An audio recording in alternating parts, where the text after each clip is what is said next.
हाय guys, good morning, welcome back. आज का topic रहेगा, we are going to discuss academic task one. Non factual में maps आते हैं। अगर आपके पास ये प्रोग्रेस ट्रैकर है दैट इज़ फाइन, नहीं है तो आप इसे डाउनलोड कर सकते हो या व्हाट्सएप पे मैसेज कर सकते हो, आपको ये भेज दिया जाएगा। ये एक प्रोग्रेस ट्रैकर की तरह रहेगा, जो जो चीज़ें आप करते जाओगे उसके आगे टिक मारते जाओ, आपकी आइल्स की प्रिपरेशन पूरी हो जाएगी। आज जो है ना, दो चीज़ों में पार्ट टास्क वन बढ़ जाता है। एक होता है जी टास्क वन में फैक्चुअल। फैक्चुअल का मतलब होता है जिसमें नंबर्स, परसेंटेजेस या कुछ ट्रेंड वगैरह चेंजेस के आए। नॉन फैक्चुअल होता है जिसमें नंबर्स वगैरह तो कुछ नहीं है, लेकिन मोटे मोटे चेंजेस हैं। जैसे कोई रीलोकेशन होगी, रीसाइज हो गया या प्रोसेस में आगे कुछ बढ़ गया। तो इसमें तीन चीज़ें आती हैं जी, maps, process and diagram. Comments आए थे भी हमने मैप के ऊपर एक वीडियो बनानी है। मैप्स को दो हिस्सों में बांटा जाता है, एक होता है एक्सटीरियर मैप, एक होते हैं इंटीरियर। ज़्यादा कुछ खास फर्क नहीं है, बट थोड़ा सा फर्क है, थोड़ा सा फर्क आप भी डाल के चलेंगे। तो आज मैप की अगर मैं बात कर रहा हूं, ये एक राइटिंग क्राइटेरिया वाली शीट है, आप पॉज करके आराम से इसे देख सकते हो। आइल्स का सेम चीज मैं आपको बार बार रिपीट करता हूं, अगर 20 सेम टॉपिक 20 लोगों को दिया जाए तो क्या आंसर सेम होगा? Answer is no. फिर आइल्स वालों को कैसे पता लगेगा 6 बैंड का है, 7 बैंड का है या 8 बैंड का है? So what they do is, उन्होंने एक ये शीट डिवाइस की हुई है। जब वो चेक करते हैं तो इस शीट के ऊपर ही आपका चेक करते हैं। जैसे इसमें क्लैरिटी ऑफ आइडियाज है, स्पीकिंग एरर्स वगैरह हैं, कोहेरेंस एंड कोहेजन है, ग्रामेटिकल एक्यूरेसी है। फिर एक शीट वो प्रोवाइड करते हैं, ये तो चेकिंग वाली शीट होगी। फिर एक शीट वो प्रोवाइड करते हैं that is called band descriptor. इसको ज्यादा टाइम नहीं लेंगे, थोड़ा सा है, पॉज करके आप ज्यादा नहीं तो 6 बैंड्स या 7 बैंड्स वाले ये सारे पढ़ सकते हो। Task achievement, coherence and cohesion, lexical resource या grammatical range and accuracy. For example, अगर आपका टारगेट है 6.5 टू 7 बैंड्स के बीच बीच में, तो आपको इसके बीच में देखना पड़ेगा क्या लिखा है। उसने बोला addresses the requirement of the task, जो पूछा गया उसका जवाब दिया गया। लेकिन अगर 7 के लिए देखोगे तो कहता है cover the requirements of the task. इसमें सिर्फ एड्रेस कर रहा है, हल्का हल्का बता देता है, उसको कवर करता है properly, B A to Z cover किया हुआ जितने क्वेश्चन थे। ये फर्क पड़ जाता है 6 to 7 बैंड्स टास्क अचीवमेंट में। तो इसको पढ़ो। कोहेरेंस एंड कोहेजन क्या होती है, पैराग्राफिंग कैसे रहती है, क्या चीज यूज करनी है, कोहिसिव डिवाइसेस क्या है जिसे हम लिंकर्स बोलते हैं, उनके बारे में नॉलेज मिलेगी। फिर उसके बाद चीज आती है जी lexical resource. Lexical resource is always vocabulary, जो हमें बताया गया है। लेकिन हल्का फुल्का अगर थोड़ा सा आप बड़ा हो गए तो कॉलोकेशंस भी थोड़ी सी सीख सकते हो, आप स्पेलिंग्स भी सीख सकते हो भी स्पेलिंग्स गलत हैं या नहीं है। वर्ड फॉर्मेशन, या आपको अवेयरनेस भी है, अगर आप भारी वर्ड यूज कर रहे हैं तो वहां भी फिट भी हो रहा है कि नहीं, ये चीजें देखते हैं जी। फिर उसके बाद आता है जी ग्रामेटिकल रेंज एंड एक्यूरेसी। इसके बारे में जरूर पढ़ो। कॉम्प्लेक्स सेंटेंसेस क्या होते हैं, एरर फ्री सेंटेंसेस, ये जो आप बना रहे हो भी आप बना पाते हो कि नहीं बना पाते। फिर आपकी ग्रामर के ऊपर कमांड कैसी है, आपकी पंक्चुएशन कैसी है, इस चीजों के ऊपर वो आपको 6 या 7 डिसाइड करते हैं। तो आप इसको मोटा मोटा यहाँ पे ये चीजों को देख सकते हैं। आज जो लेक्चर रहेगा ना, वो रहेगा हमारा एक्सटीरियर मैप के ऊपर। अगर मैं आपसे ये एक दिखाऊं मैप, छोटे होते याद है आपको चाचा चौधरी की न्यूज़पेपर आती थी, अगर आप न्यूज़पेपर के पढ़ते रहे हो, क्योंकि उस टाइम तो यही था एंटरटेनमेंट सोर्स। तो उसमें होता था 6 गलतियां बताओ। सेम वही चीज इसमें उसने लाके रख दी है। आपने क्या करना है, मान लीजिए आप अपने फ्रेंड के साथ फोन पे बात कर रहे हो और उसको आपने चेंजेस बताने हैं। मैं यहाँ पे हेडिंग पढ़ रहा हूँ, कहते the maps below illustrate how Frenton change from 1990 to 2012। ये 1990 वाला ऊपर है, ये नीचे 2012 वाला है, कैसे चेंजेस आए हैं। आप टास्क वन में क्या करेंगे, 4 पैराग्राफ आपने लिखने हैं। 3 पैराग्राफ स्ट्रक्चर भी ठीक है, 4 पैरा भी ठीक है, 5 बन जाए, कुछ हार्ड एंड फास्ट रूल नहीं है, बट कोशिश करो 4 पैराग्राफ बनाओ। इंट्रोडक्शन 2 बॉडी बॉडी पैराग्राफ के रहेंगे, एक आपका रहेगा ओवरऑल का। अब आप क्या करेंगे, 150 टू 170 वर्ड्स आपने लिखने हैं, 20 मिनट्स में आपने इसको खत्म करना है। 3 मिनट्स टाइम बांटेंगे कैसे, 3 मिनट्स प्लानिंग, और प्लानिंग ही टास्क वन की रूट है या स्पाइन कह लो, इसी के ऊपर सब कुछ टिका है। फिर 15 मिनट्स आपने लिखने में स्पेंड करने हैं एंड 2 मिनट्स आप सिर्फ करेंगे प्रूफ रीड। प्रूफ रीड का मतलब होता है जो आपने लिखा है उसको एक बार पढ़ सको। एंड ज्यादा कोशिश करो कॉम्प्लेक्स सेंटेंसेस के ऊपर रखो सिंपल, लेकिन कॉम्प्लेक्स सेंटेंस मतलब दो अगर चीजों की बात करनी हो एक सेंटेंस में लिखना है, that will get you good score, please mark my words. Introduction सबसे पहले आती है जी, 1 या 2 सेंटेंस आप लिखोगे simply, what where and when का ध्यान रखो बस, और किसी चीज का ध्यान नहीं देना है। मैंने ना ये ना दो आपको अगर मान लो भी ये एक इंट्रोडक्शन है, अगर मैं यहाँ पे ये दो तरह की मैंने इंट्रोडक्शन लिखी है, इसी को रीफ्रेज करके इसमें व्हाट वेयर व्हेन तीनों लाइन में है, कहता the rendered maps are an illustration of the changes made to the vicinity of Frenton from 1990 to 2012। एक ना बुक है राइट राइट, गूगल पे भी सर्च कर सकते हो, नहीं मिले तो मेरे को बोल देना, एक नॉमिनल सी कॉस्ट है उसकी, लाइक 50 रुपीज के आसपास होगी, आपको व्हाट्सएप कर दी जाएगी। उसमें क्या है, 5 बैंड के सेंटेंस भी बना के दिखाए हैं, 6 बैंड के सेंटेंस भी बना के दिए हैं, और 7 बैंड्स के भी आपको सेंटेंस बना के दिए हुए हैं। सो बुक आपके लिए काफी हैंडी रहेगी अगर आप आइल्स अकेडमी की प्रैक्टिस की तैयारी कर रहे हैं। दूसरा, आप सिंपल मैप ये भी लिख सकते हो, the given maps compare the changes made to the layout of the front end in year 1990 and 2012। ये बहुत ही सिंपल एक्टिव वॉइस में लिखे हुए हैं, 6.5 to 7 बैंड्स आराम से ये चले जाएंगे। अगर थोड़ा सा और इसको फैंसी करना चाहो तो आप लाइक थोड़ा पैसिव वॉइस पे प्रैक्टिस कर सकते हो, यहाँ आप गूगल के जाके और भी इसको सर्च कर सकते हो भी, और इंट्रोडक्शंस को बेटर कैसे किया जाए, या वो बुक जो मैंने कहा है वो तो है ही है। अब इंट्रोडक्शन आपकी हो गई जी, फिर आपने 2 बॉडी पैराग्राफ लिखने हैं, 4 से 5 सेंटेंसेस लिखने हैं, इसमें भी 4 से 5 सेंटेंसेस लिखने हैं, ओवरऑल में 2 से 3 सेंटेंस लिखेंगे जनरल चेंजेस के। अगर मैं ये एक मैप हाथ में पकड़ लूं, जब भी इसको स्टार्ट करना है ना, एक चीज हमेशा ध्यान रखना, नॉर्थ साउथ ईस्ट वेस्ट आपको पता होना चाहिए। वैसे तो ये मार्क किया हुआ है नॉर्थ, यहाँ पे नहीं भी हुआ तो आपने जनरली ले लेना है, ऊपर नॉर्थ आएगा, ये नीचे साउथ आएगा, इधर ईस्ट आएगा, ये वेस्ट आएगा एक मैप का, ठीक है, इसका अलग होगा। अब जब ये मैप आ गया ना, सबसे पहले आपने अपने आप को क्वेश्चन करना है, कोई चीज ऐसी तो नहीं है जो मैप को 2 हिस्सों में बांट रही है। जैसे इस मैप में ये क्या निकल रही है जी, हाई स्ट्रीट। एक चीज ध्यान रखना, जब रोड आ गया ना, रोड हमेशा रन करता है, RUN, मतलब the road runs from north to south. अगर यहां पे रिवर आ गई तो फ्लो लिखेंगे। सो लेक्सिकल रिसोर्स या वोकेबलरी यूज करना, बहुत ढंग की वोकेबलरी यूज करना बहुत ज्यादा जरूरी है। सो यहां पे उसने सबसे पहले बोला है जी, एक हाई स्ट्रीट है जो नॉर्थ से साउथ में जा रही है, 2 हिस्सों में शहर को बांट रही है, एक तो है जी ईस्ट, दूसरा वेस्ट में इसको बांट रही है जी। अब आप क्या करेंगे, वॉट योर जॉब इज, आपने ना ये नीचे से लिखा है, सब स्टार्टिंग आप पैराग्राफ में लिखेंगे, in detail view a street named high street which runs from north to south divides the vicinity of Frenton into 2 parts, east and west. तो ये पहला सेंटेंस आपका हो गया जी, आपने एक सेंटेंस इसको लिख लिया। अब आपके ऊपर है, आप चाहे वेस्ट की बात कर लो चाहे ईस्ट की बात कर लो, मैं हमेशा ईस्ट की तरफ ही जाता हूं, तो I will be writing major change, सबसे बड़ा जो चेंज आया है वो क्या आया है। So major change came in the east, east में सबसे बड़ा चेंज आया है जी। वहां पे क्या हुआ है, यहां पे ना सबसे पहले सेंटर से स्टार्ट किया करो, कोशिश किया करो।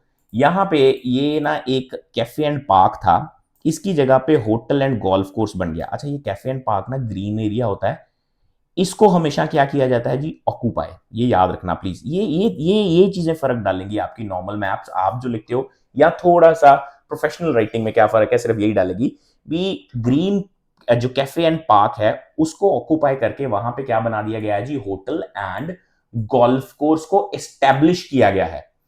एस्टैब्लिश, अब ये एस्टैब्लिश क्यों लिखा, जो भी लेजर की एक्टिविटीज है ना, खेल कूद का सामान, जिम वगैरह, ये सारी लेजर एक्टिविटीज हैं। इसके लिए ना पॉज कर लेना, ये एक फ्रेजेस ना मैंने आपको ये तैयार कर दिए हैं। फॉर एग्जाम्पल, इसमें देखो एग्जाम्पल्स, जब ये बिल्डिंग्स वगैरह की बात होगी ना, तो ये वोकेबलरी आप यूज कर सकते हो, ये वर्ब्स हैं जो आप यूज कर सकते हो, रीलोकेट कर दी, डिमोलिश कर दी, नॉक डाउन कर दी, फ्लैटन कर दी, रिप्लेस कर दिया, मॉडर्नाइज दिया, कन्वर्टेड हो गई हैं। तो इसके ये कुछ सैंपल्स हैं, ये देख सकते हो। जब ट्रीज वगैरह की बात करोगे तो ये नहीं करना ट्रीज को डिमोलिश कर दिया, ट्रीज को हमेशा क्लियर किया, कट डाउन किया, चॉप डाउन कर दिया, रिमूव कर दिया, या प्लांटेड कर दिया। ठीक है जी, प्लांटेड मीन्स उगा दिए गए। फिर उसके बाद ये इसके सैंपल्स हैं। फिर एक चीज आती है जो लेजर फैसिलिटीज, जो मैंने अभी बात की थी, स्विमिंग पूल हो गया, either it is your swimming pool और इट इज गोल्फ कोर्स, ये सारी हैं लेजर फैसिलिटीज। तो इसके लिए आप वर्ब्स यूज कर सकते हो, ओपनड, सेटअप, या डेवलप्ड, या एस्टैब्लिश्ड। तो ये वर्ड यूज करोगे। फिर ये कुछ over the period times sentence बनाए हुए हैं, ये आपके कॉम्प्लेक्स सेंटेंस काम आ जाएंगे। अच्छा, फिर एक चीज है, आपने ये चीज का ध्यान देना है, कभी भी आपने ना ये नहीं बोलना to the right of the building, to the left of the building, to the below building, आप उसको लोकेशंस लिखो। राइट लेफ्ट की जगह पे आप बोलोगे to the north of the building, to the east. For example, अगर मैं आपको दोबारा उस वहां पे लेके आऊं, यहां पे लाइब्रेरी है, वो हॉस्पिटल के किस डायरेक्शन में है, तो आप कहोगे the library is located to the south of the hospital. तो इस हिसाब से आपने सेंटेंस बनाने हैं, थोड़ा सा इसको हमने फॉर्मल लेके चलना है। ओके, अब पहला सेंटेंस यही था जी, कैफे एंड पार्क की जगह पे होटल एंड गोल्फ कोर्स आ गया है। दूसरा जो सेंटेंस है वो है जी, वहां पे पहले हाउसेस थे, अब उसकी जगह पे ब्लॉक ऑफ फ्लैट्स आ गए हैं, या उसको ब्लॉक ऑफ फ्लैट्स में कन्वर्ट कर दिया गया है, प्लस कुछ एडिशनल फ्लैट्स कंस्ट्रक्ट किए गए हैं।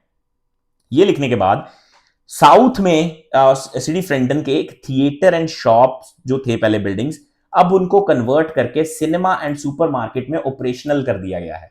ठीक है जी। सो एक कन्वर्ट का सेंटेंस आ गया, तो चार सेंटेंस तो मेरे रेडी हो गए। एक मैंने हाई स्ट्रीट का वाला लिख दिया जो मेन सेंटेंस था मेरा, फिर मैंने एक ऑक्यूपाई का लिख दिया, एस्टैब्लिश का लिख दिया, ये लिख दिया। सो 3 से 4 सेंटेंस मेरा जो ये प्रॉपर ईस्ट वाला पार्ट है ये मैंने कंप्लीट कर दिया। उसके बाद इसमें लिंकर डाला था मैंने इन डिटेल्ड व्यू। अब मैं लिंकर डालूंगा लुकिंग स्पेसिफिकली टुवर्ड्स वेस्ट। मैं अपने रीडर का ध्यान उस साइड को ले गया हूं, मतलब मैं अपने फ्रेंड से अगर बात कर रहा हूं तो उसको ध्यान हो जाएगा भी ये वेस्ट की बात करेगा। अब आप क्या करोगे, एक चीज का ध्यान रखना, बाकी कुछ भी सेंटेंस कैसे भी बनाओ, जो सिमिलर रहे हैं ना, जो अनचेंज्ड रही हैं, वो हमेशा एंड में लिखनी है, प्लीज ये ध्यान रखना। तो पहले प्लानिंग में ही हम मार्क कर लेंगे कोई सिमिलर वाली चीज तो नहीं है, स्कूल सिमिलर है, फिर उसके बाद लाइब्रेरी अपनी जगह पे ही है। सो ये दो तो सेंटेंस हो गए जी एंड वाले। अब प्लेइंग फील्ड विद ट्रीज जो नॉर्थ में है और साउथ में ट्रीज थे, इन सबको ट्रीज को अभी हमने पढ़ा क्या किया गया, क्लियर आउट कर दिया गया। क्लियर आउट मतलब लॉक्ड ऑफ कर दिया गया, काट दिया गया। उसकी जगह पे block of flats and techno park construct कर दिया गया है रिस्पेक्टिवली। ये सेंटेंस लिखने के बाद अब ये देखो यहां पे ना एक बैंक था, बैंक को रीसाइज किया गया है, एनलार्ज किया गया है, ENLARGE, बड़ा किया गया मतलब एनलार्ज किया गया है। स्मॉल किया गया तो आप लिखोगे करटेल, CURTAIL। तो ये दो वर्ड्स आप लिखोगे, करटेल या एनलार्ज। बैंक को बड़ा किया गया, हॉस्पिटल को भी बड़ा किया गया, तो आप यहां पे एनलार्ज लिख दोगे। लेआउट में या इनकी डिमेंशंस में एनलार्ज कर दिए गए। और जो लास्ट सेंटेंस है उसको आप हमेशा ऐसे लिखोगे, एट लास्ट।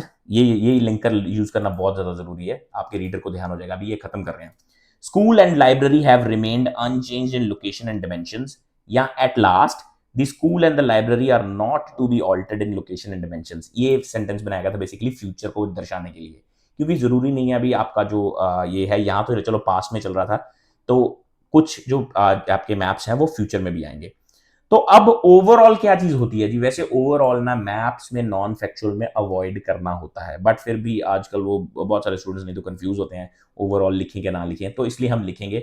आप क्या करोगे, 2 से 3 सेंटेंस बनाओगे about the general changes in the area. तो आप यहां पे सिंपल लिखोगे, overall it is quite apparent to notice that, major जो चेंजेस हैं वो दोनों साइड में आए हैं, और दोनों साइड में ज्यादा क्या है, ब्लॉक ऑफ फ्लैट्स वगैरह ज्यादा बनाए गए हैं और एमिनिटीज को डेवलप किया गया है। So overall it is quite apparent to notice that the changes occurred on the both sides, east and the west, while the major change has been focused on development of block of flats। तो ये था जी आपका overall. Simple रखो, 4 sentence में से खत्म कर दो। सिमिलरली एक मैं एग्जांपल और को आपको दिखाना चाहता हूं, ये है जी कुछ, the map below shows the changes of Felix stone. ये कोई जगह है फीलिक्स स्टोन। इसमें क्या हुआ है जी, सबसे पहले अपने आप को वही क्वेश्चन दोहराओ जो मैंने सबसे पहले बोला, कोई चीज ऐसी तो नहीं है जो मैप को 2 हिस्सों में बांट रही है। इसमें से एक रोड निकल रही है, इसका नाम नहीं है लेकिन रोड निकल रही है वेस्ट से ईस्ट तक, जो कि मैप को बांट रही है 2 हिस्सों में। एक हो गया जी नॉर्थ, एक हो गया साउथ, या इसको हम बोल सकते हैं सिटी साइड, और इसको बोल सकते हैं हम सी साइड, क्योंकि ये सी है, समुंदर है, या बीच साइड कह लो। ये ऐसे करके आप इसे लेक्सिकल रिसोर्स यूज कर सकते हो। अब पहले नॉर्थ की बात कर लेते हैं जी। इसमें क्या था जी, पहले फार्म लैंड थे, इसकी जगह पे होटल एस्टेब्लिश कर दिया गया, दैट इज ग्रेट। अब फार्म लैंड्स को, वही बात, खाली जगह, तो खाली जगह को आपने क्या किया, ऑक्यूपाई, उसकी जगह पे होटल बना दिया गया। उसके साथ किन चीजों की स्टैब्लिशमेंट हुई है, good, swimming pool and 2 tennis court, couple of tennis courts. अच्छा, होटल के बिल्कुल सामने फिश मार्केट थी, उसे खत्म करके अब उसे होटल की प्राइवेट बीच बना दिया गया है, या प्राइवेट बीच बना दिया गया। फिर फार्मलैंड्स के जस्ट वेस्ट, सॉरी वेस्ट में क्या थी, शॉप्स थी, और उनमें से एक सड़क निकल रही थी जिसे हाई स्ट्रीट बोलते थे। जो हाई स्ट्रीट की ईस्ट वाली शॉप्स थी उसे खत्म करके, उसे कन्वर्ट करके क्या बना दिया गया जी, अपार्टमेंट्स बना दिया गया। इस साइड पे शॉप्स ही हैं। अब ये गोल्फ कोर्स है, ये सिमिलर है, इसको लिखना है तो इस पैराग्राफ में आप लिख सकते हो, नहीं तो एंड में तो लिख ही सकते हैं हम, राइट। फिर उसके बाद हम लिखेंगे looking specifically towards the sea side या बीच साइड। यहां पे ना एक मरीना एंड पियर था। मरीना एंड पियर क्या था, अगर आप कनाडा वगैरह में है तो आपको क्लियर होगा, अभी जहां पे बोट्स वगैरह शिप्स खड़ी होती हैं, क्योंकि इंडिया में कोस्टल एरियाज में अगर आप रहते हो तो आपको पता होगा, नहीं तो नॉर्थन साइड्स में रह रहे हो तो आपको नहीं पता होगा उस चीज बारे में। सो मरीना, जहां पे आके बोट्स वगैरह खड़ी हो जाती हैं, शिप्स को खड़ी कर लेते हैं, उसे बोलते हैं मरीना। एंड पियर होता है वो जो रैंप वॉक सा होता है, उसको पियर बोलते हैं। उसको डिमोलिश कर दिया गया, उसको खत्म कर दिया गया, उसकी जगह पे इस एरिया को क्या डेडिकेटेड बना दिया गया है, पब्लिक बीच। इसे आप लिखोगे the marina and the pier has been demolished and the area has been specified as public beach. फिर कैफे अपनी जगह पे है, इसको एंड में लिखेंगे। होटल के साथ एक एमिनिटी दे दी गई है कार पार्किंग की, ये आप लिख सकते हो। फिर उसके बाद ड्यून्स, ड्यून्स मतलब रेत के टिल्ले, जो रेत के टिल्ले थे उनके बिल्कुल साउथ में विंड टर्बाइंस को, अब विंड टर्बाइंस पता क्या है, विंड टर्बाइन एक प्रोजेक्ट है, तो प्रोजेक्ट को आप लिखोगे इंस्टॉल्ड। तो wind turbines has been installed just to the south of जो भी आपका है ये ड्यून्स, ठीक है। So this is how you write. फिर आप लिखोगे overall it is quite apparent to notice that major change जो आए हैं वो बीच एरिया की तरफ ही आए हैं, उसको ज्यादा अकोमोडेट किया है ताकि टूरिस्ट वगैरह यहाँ लोग आके यूज कर सकें। और एंड में वो जो बात थी वो तो क्लियर ही है, अभी गोल्फ कोर्स और कैफे उसको हिलाया नहीं गया, जो हमने सेंटेंस ऊपर सीखा था वही लिखेंगे। At last cafe and the golf course in the north had remained unchanged in location and dimensions, ना तो उन्हें जगह से हिलाया गया है ना इसकी डिमेंशंस को छेड़छाड़ की गई है। So this is how you write an exterior map. अब ये एक मैप है, पॉज करके पहले अपने आप प्लान करके देखो, then I will let you know. Right, चलो स्टार्ट करते हैं। The maps below show the center of a town named Islip as it is now and plans for its development. Now, future की बात है, कहता अब कैसा दिख रहा है और फ्यूचर में कैसा दिखेगा, तो आपका टेंस आ जाएगा फ्यूचर, सिंपल फ्यूचर या फ्यूचर परफेक्ट। तो हैज, हैव, बीन वाले सेंटेंस आपने आईएनजी वाले सेंटेंस बनाने हैं, तो ये सेंटेंस आपके बन जाएंगे। अब इसमें क्या था जी, मेन एक कॉमन चीज थी यहां पे ना, एक सबसे पहला चेंज जो आया है वो मेन रोड एक निकलती थी जो जाती थी वेस्ट से ईस्ट तक, उसको चेंज करके सिर्फ क्या बना देना है अब, पेडेस्ट्रियन ओनली। और एक जो सबसे बड़ा चेंज आया है वो है एक कंस्ट्रक्शन होगी ड्यूल कैरिजवे की। अब जब सड़क वगैरह डालते हैं ना तो ले वर्ड भी यूज कर सकते हो आप, ये वर्ब यूज कर सकते हो, ले मतलब बिछाना, कंस्ट्रक्शन भी यूज कर सकते हो या ले भी यूज कर सकते हो। तो इसकी पेरीफेरी में, पेरीफेरी का मतलब होता है बिल्कुल टाउन के बाहर, उसके ऐसे पूरा इर्द गिर्द, इर्द गिर्द आप हिंदी में वर्ड यूज कर सकते हो, peri, PERI, the dual carriageway, the major change is the main road will be converted into the pedestrian only and a dual carriageway will be laid to the periphery of the Islip town center. अब main road के north में पहले shops थी, अब उसकी जगह पे क्या कंस्ट्रक्ट किया जाएगा जी, एक bus station, shopping centre, car park और एक नई हाउसिंग लेके आएंगे। तो नॉर्थ की बात कर देते हैं एक पैराग्राफ में। अब उसके साउथ में जो शॉप्स थी वो इनटैक्ट रहेंगी, बिल्कुल वैसी की वैसी रहेंगी, या तो इसे एंड में लिख लो या स्टार्टिंग में लिख लो, इट्स अप टू यू। फिर हाउसिंग को शिफ्ट कर दिया गया है, स्कूल के पास ले आए हैं, एक नई हाउसिंग ऐड की गई है, और पार्क को हमने एक वर्ड सीखा था, यस यू आर राइट, अभी ऊपर कर्टेल्ड, CURTAILED, कर्टेल्ड मतलब डिमेंशंस में छोटा किया गया है, पार्क छोटा कर दिया गया है। स्कूल अपनी जगह पे ये है जी, तो एट लास्ट हम वही लिखेंगे, school has not been changed या school has remained the same in location and dimensions. So this was exterior map.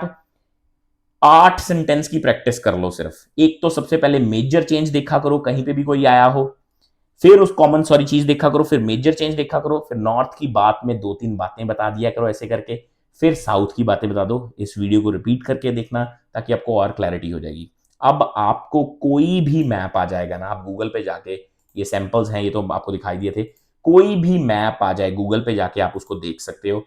And what you can do is, कोई भी कहीं से भी आ जाए, फॉर एग्जांपल ये है जी, अब ये कुछ था साइंस पार्क का, अगर आपको ये दिख रहा है तो इसमें क्या है जी, ये ना साइंस पार्क 2008 में कैसा है और आज कैसा दिख रहा है। So what you going to do is, इसको आप यही देखोगे भी इसमें से कोई ऐसी चीज है जो कॉमन में बांट रही है मैं आपको, नहीं, हम यही कहेंगे मेजर चेंज जो आया है वो जी नॉर्थ में आया है। यहाँ पे जो ग्रास लैंड था, ये रहा ग्रास लैंड था, इसकी जगह पे रिसर्च एंड डेवलपमेंट इसको ऑक्यूपाई करके grasslands have been occupied and the construction of research and development done over it. Offices अपनी जगह पे हैं, receptions, offices have remained on the same location yet the reception has been converted into university hub. अब 2 चीजों को मैंने एक sentence में लिखा है, this is called complex sentence, ये आपको स्कोर दिलवाएगा। कार पार्क की साइज को छोटा किया गया है ताकि साइबर सिक्योरिटी बिल्डिंग को एक्सटेंड किया जा सके। 2 बातें एक में बात की, आईटी सेंटर को इनोवेशन सेंटर बना दिया, और जो रोड सॉरी ये निकल रही थी, रेलवे लाइन निकल रही थी, इसके ऊपर स्टेशन बनाया गया है और इसकी कनेक्टिविटी सारी बिल्डिंगों को दी गई है। ईस्ट में एक बहुत बड़ा चेंज आया है जी, एक बस स्टॉप नया ऐड किया गया है और हर इस रोड के साथ एक साइकिल पाथ ऐड किया गया है। लास्ट में अगर कोई चीजें चेंज नहीं हुई तो वो है जी बिजनेस सेंटर, जो कि वेस्ट में है। बिजनेस यूनिट्स कह लो, सेंटर कह लो, अभी भी वहीं के वहीं है। Overall it is quite apparent to notice that with the progression of time काफी ज्यादा चेंजेस इसमें आए हैं। So this is how you write an exterior map. कोई भी मैप आ जाए आप एक्सटीरियर कैसे लिख सकते हो। अब अगर मान लो ये मैप आ जाए, बहुत पुराना आया हुआ है, ऐसा आएगा नहीं, पर फिर भी आ जाए, तो आप ये बोलोगे एक रिवर जो है वो बिल्कुल नॉर्थ से साउथ में फ्लो करती है, लेकिन वो बिल्कुल ईस्ट पार्ट में है इस टाउन के, बहुत छेड़खानी नहीं करती। फिर आप बाकी जो चेंजेस आए हैं उसे स्मार्टली आराम से बैठ के प्लान आउट करके इसको लिख सकते हो। और मैप अगर कोई देखना हो तो you can go to Google and कोई भी मैप उठा के आप प्रैक्टिस कर सकते हो। सो दो तीन की टिप्स हैं जो याद करने वाली हैं। सबसे पहले प्लानिंग करो। क्या लिखोगे? इंट्रोडक्शन में क्या लिखोगे? पैराग्राफ 1 में, पैराग्राफ 2 एंड जो आपका ओवरऑल है, हर एक पैराग्राफ अपने आप में एक एसे है। So this is how you are going to write the map. Next जो वीडियो रहेगी उसमें हम डिस्कशन करेंगे भी मैप्स के इंटीरियर कैसे रहेंगे। फॉर एग्जाम्पल अभी यहाँ पे बहुत अच्छा एक मैप था मेरे पास इंटीरियर का। ये जैसे ये बिल्डिंग का इंटीरियर है, तो बिल्डिंग के इंटीरियर में क्या चेंज हुई है, नेक्स्ट वीडियो हम उसकी शूट करेंगे। Okay guys, thank you, all the best with your preparation. अच्छे से मेहनत करते रहो, और किसी चीज की जरूरत पड़े तो you can always like, subscribe and comment down, ताकि हम और भी कुछ ना कुछ इसको और डिफाइन करते रहें। All the best guys, thank you.